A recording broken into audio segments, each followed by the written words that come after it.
нархи арз.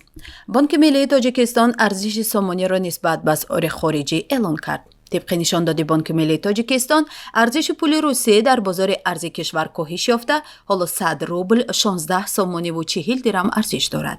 ин дар ҳолест ки қабл аз рӯзҳои истироҳатӣ барои 100 рубл 16 сомониву 62 дирам медоданд. асъори аврупоӣ евро бошад, баръакс сар аз ҳафтаи қаблӣ нишондоди мусбатро давом медиҳад. طبق иттилои Банки миллӣ дар бозори арз 100 евро 1045 сомониву 28 дирам нарх дорад. ин дар ҳолест ки охири ҳафтаи гузашта қурби 100 евро баробари 1043 сомониву 17 дирам буд. дар ҳамин ҳол пули амрикои доллар ҳафтаро бидуни тағйир оғоз кард. ҳоло дар кишвар 100 доллар 1026 сомониву 64 дирам арзиш дорад. нархи тилло. қурби тилло дар биржаҳои Лондон асри дирӯз 1764 доллару 20 сент барои 1 унс таъин шуд. нархи нафти хом.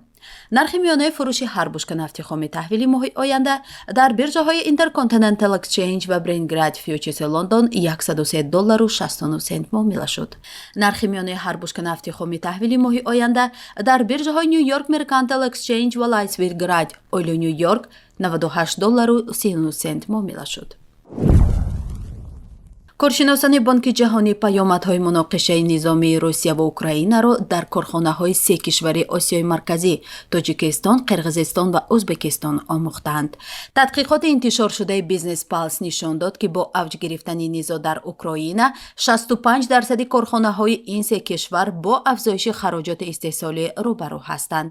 саҳми чунин корхонаҳое ки ба афзоиши хароҷоти истеҳсолот ранҷ мебаранд дар Тоҷикистон 53%, дар Ӯзбекистон 56% ва дар Қирғизистон 87% будааст. муаллифони пажӯҳиш мизони бештари хароҷот дар Қирғизистонро бо он шарҳ медиҳанд, ки корхонаҳои Қирғизистон аз Русия бештар маҳсулот ва ашёи хом мехаридаанд.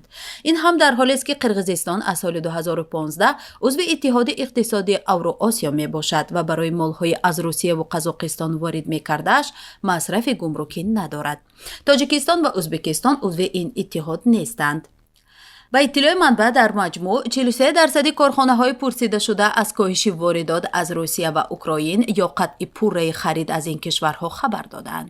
илова бар ин, коршиносони Банки ҷаҳонӣ қайд мекунанд, ки ба далели боло рафтани хароҷоти истеҳсолӣ корхонаҳо қимати маҳсулотро боло мебаранд ва ё маҷбур мешаванд аз коҳиши даромаднокӣ пешгирӣ кунанд. дар ҳамин ҳол гуфта мешавад, ки тақрибан чоряки корхонаҳо дар ин се кишвари Осиёи Марказӣ бо мушкили афзояндаи молӣ рӯбарӯ ҳастанд.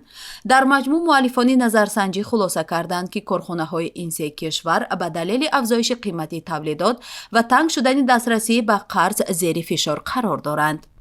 коршиносон тахмин заданд, ки ба далели афзоиши қимати тавлидот ва танг шудани дастрасӣ ба қарз, маҳсулотнокӣ ва рақобатпазирии ин корхонаҳо эҳтимол зиён мебинанд, ки боиси баста шудани тиҷорат, аз даст додани ҷойҳои корӣ ва суст шудани рушди иқтисодӣ мегардад.